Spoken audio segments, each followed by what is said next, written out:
84 ప్రశ్నలు ఈ శాసనసభలో ఇక్కడ నేను ప్రశ్నలు ఇవ్వడం జరిగింది. దానికి సుమారు 8 మట్టుకే నాకు రిప్లై ఇవ్వడం జరిగింది. అంటే 84లో 8 పోతే 76 ప్రశ్నలకు ఇప్పటికి సమాధానం రాలేదు. ఇది శాసనసభ పరిస్థితి. ఇది ఎమ్మెల్యేగా నేను ఇచ్చినారు కాబట్టి నాకున్నటువంటి మర్యాదను ఏ రకంగా నేను స్వీకరించాలో మీరే తెలియజేయాలా. ఇకపోతే రైట్ ఇన్ఫర్మేషన్ యాక్ట్ ప్రకారంగా మీరు ఇస్తలేరని చెప్పి నేను రైట్ ఇన్ఫర్మేషన్ యాక్ట్ లో సుమారు 86 ప్రశ్నలు ఇస్తే ఒక్కొక్క ప్రశ్నకు ఒక్కొక్క విధంగా ఇచ్చారు. ఎగ్జాంపుల్ హెల్త్ డిపార్ట్మెంట్ ను తీసుకుందాం. రైట్ ఇన్ఫర్మేషన్ యాక్ట్ లో ఇస్తే ఇక్కడ మంత్రి గారు ఉంటే శాసనసభ వ్యవహారాల మంత్రి గారు అయితే చూస్తున్నారు కాబట్టి చెప్తున్నాను, ఇక్కడ ఉన్న అందరు మంత్రులు కూడా గమనించాల్సిన అవసరం ఉంది, తోటి శాసనసభ్యులు కూడా గమనించాల్సిన అవసరం ఉంది. ఈ పరిస్థితి రేపు మీకు రావచ్చు, నాకు రావచ్చు, పక్కనున్న వారికి రావచ్చు, ఎవరికైనా రావచ్చు. కానీ ఆ పరిస్థితి వచ్చినప్పుడు బాధపడే కన్నా ఇటువంటి ప్రాక్టీస్ ను మానేయడం మంచిదని అంటున్నాం. ఆర్టీఐ కింద ఇచ్చినటువంటి హెల్త్ డిపార్ట్మెంట్ కి ఇస్తే హెల్త్ డిపార్ట్మెంట్ వాళ్ళు పిఐఓ ఎవరైతే పబ్లిక్ ఇన్ఫర్మేషన్ ఆఫీసర్ ఉంటాడో, ఓహో ఇటువంటి చాలా చూసినాం, ఇది అయ్యేదా పోయేదా అని మాట్లాడినటువంటి హెల్త్ డిపార్ట్మెంట్, ఎడ్యుకేషన్ డిపార్ట్మెంట్ ఉన్న ముఖ్యమైన డిపార్ట్మెంట్లు ఇవాళ మాట్లాడుతున్నటువంటి మాటలు, ఇది స్వయంగా నా లెటర్ అక్కడ ఇస్తుంటే మాట్లాడినటువంటి మాటలు నేను పేర్లు, ఉద్యోగస్తుడు, డిసిగ్నేషన్ తో సహా చెప్పగలుగుతానని చెప్తున్నాం. ఇది మంచి పద్ధతి కాదు అధికారులకు అని చెప్తున్నాం. ఎడ్యుకేషన్ డిపార్ట్మెంట్ అడిగితే 86 క్వశ్చన్స్ ఇచ్చినటువంటి అన్ని డిపార్ట్మెంట్లు ఏదో ఒక రకమైన సమాధానము 6(1) ప్రకారం ఇస్తే 2(j) ప్రకారంగా లేదని చెప్పి ఇప్పటి వరకు ఎడ్యుకేషన్ డిపార్ట్మెంట్ ఇప్పటి వరకు ఇవ్వలేదు. ఇది ఎమ్మెల్యేకు ప్రభుత్వం ద్వారా వస్తున్నటువంటి అధికారులు ఇస్తున్నటువంటి మర్యాద అని చెప్తున్నాం. ఇన్ఛార్జ్ మినిస్టర్లు ఇవల్ల అక్కడ ఓడిపోయిన వారి ద్వారా అక్కడ పార్టీ పరంగా మీరు ప్రొసీడింగ్లు ఇస్తా ఉంటే, మీ వాళ్ళు పోయి అక్కడ కొబ్బరికాయలు కొడతా ఉంటే, ఇక్కడ ఉన్నటువంటి గెలిచిన ఎమ్మెల్యేలు ఏం చేయాలనేది ప్రజలు గమనిస్తారు. కాబట్టి ఈ శాసనసభ ద్వారా చెప్తున్నాం. అన్నా మేమేమి పోలీస్ ప్రోటోకాల్ కావాలని అడగట్లేదు. ఒక ఎమ్మెల్యే ఆర్టీఐకి రాదు. ఒక ఎమ్మెల్యేకి ఆర్టీఐ ఇన్ఫర్మేషన్ సరిగా లేనప్పుడు ప్రభుత్వం ఏం పని చేస్తుంది? ఇక్కడ ఉన్నటువంటి శాసనసభలో ఇవాళ ఎమ్మెల్యేగా అడిగిన 84 క్వశ్చన్లకు 8 మాత్రం వచ్చింది. 15 నెలల కాలమైంది. నేను ఇచ్చినటువంటి ప్రతి ప్రశ్న నా దగ్గర ఫైల్తో సహా ఉంది, ఏ రోజు ఎప్పుడు ఇచ్చినామనేది. అన్నా ఏదో ప్రజలకు సమాచారం ఇవ్వడానికి ప్రయత్నిస్తున్నాం తప్ప పర్సనల్ ఎజెండాగా ఎక్కడ మాట్లాడలేదు. టీజీఐఐసీది మాట్లాడిన రోజు, ఆ రోజు కూడా ఆ ప్రశ్నకు సమాధానము ఇండస్ట్రీస్ మినిస్టర్ గారు మాట్లాడుతూ మేము కాన్స్టిట్యూషన్ చేస్తున్నాము అని చెప్పారు. ఇప్పటి వరకు దాని సమాధానం కూడా రాలేదు. నేను ఒకటే అడుగుతున్నామన్నా, నేను నాలాగానే ఉండి గౌరవంగా ఉండాలా, శాసనసభలో ఉందాగా ఉండాలని కోరుకొని వచ్చినటువంటి వ్యక్తిగా మాట్లాడలేకనో, చేతగాకనో, అసందర్భ ప్రేలాపనలు పేయరాకనో, నాకేం అన్పార్లమెంటరీ వార్డు రాకనో, నేను మాట్లాడలేక చేతగాకనో కాదు.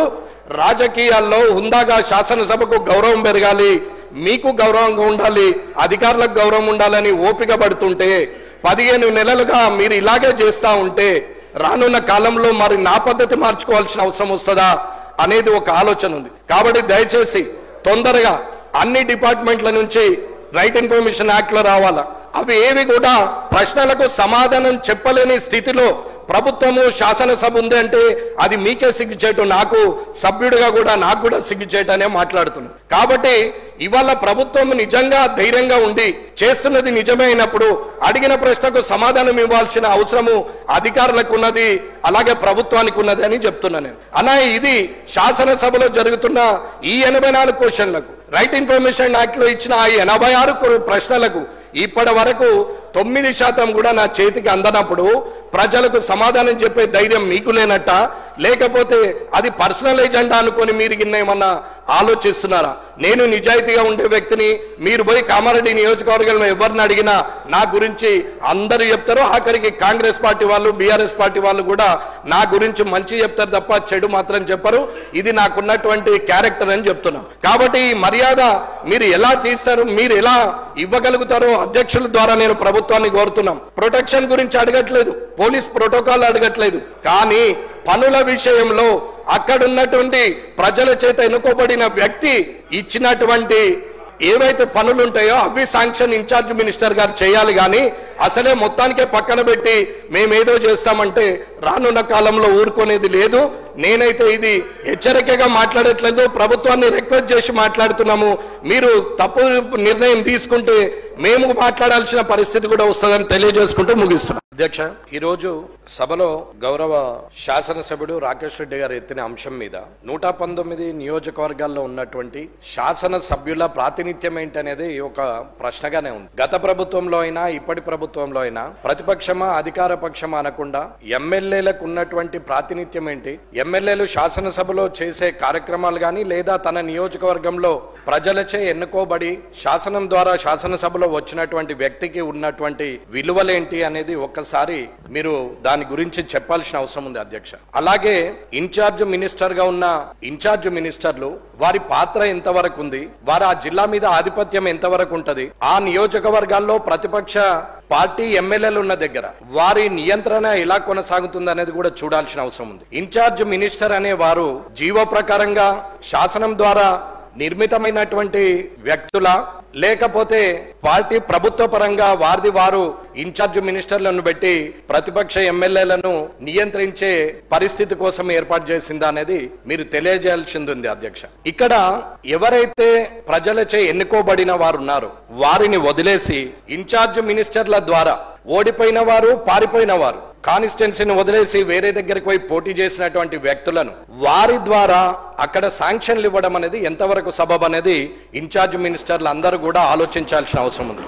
అన్న, గత ప్రభుత్వం మమ్మల్ని ఇబ్బంది పెట్టిరు, కళ్ళకు నీరు తెప్పించిర్రు, మేము ఇబ్బంది పడ్డామని చెప్పుకుంటున్నటువంటి ఇప్పటి ప్రభుత్వంలో ఉన్న పెద్దలు మరి ఇప్పుడు మీరు చేస్తున్నది ఏంది అనేది ఒక్కసారి ఆలోచించాల్సిన అవసరం ఉంది. అన్న, మేమేమి కిరీటం పెట్టుకోలేదు. నా మటుకు నేనైతే అనుకుంటున్నాను, ఎమ్మెల్యేగా 5 ఏళ్ళు ఉంటుండొచ్చు, ప్రజలు మెచ్చితే తిరిగి ఎన్నుకోబడుతుండొచ్చు, వారు నిరాకరిస్తే ఓడిపోతుండొచ్చు. కానీ ఎమ్మెల్యే అనే పదవికి మీరు గౌరవం ఇయ్యనంత వరకు మీకు మీరు తిట్టుకున్నట్టే, మీరు కూడా ఒక శాసనసభ్యులుగా ఉన్నారు కాబట్టి మీరు కూడా మీరు తిట్టుకున్నట్టే తప్ప నన్ను అవమానించినట్టు నేనైతే భావిస్తలేను. ఇక్కడ వెంకటరమణారెడ్డి కామారెడ్డి శాసనసభ్యుడు అనే బదులు కామారెడ్డి శాసనసభ్యుడు వెంకటరమణారెడ్డిగానే గుర్తింపు ఉంటుంది తప్ప శాసనసభ్యుడిగా ఎప్పుడు ఉంటారు కానీ పేర్లు మారుతా ఉంటాయి, ఎవరో ఒకరు శాసనసభ్యులు అవుతారు.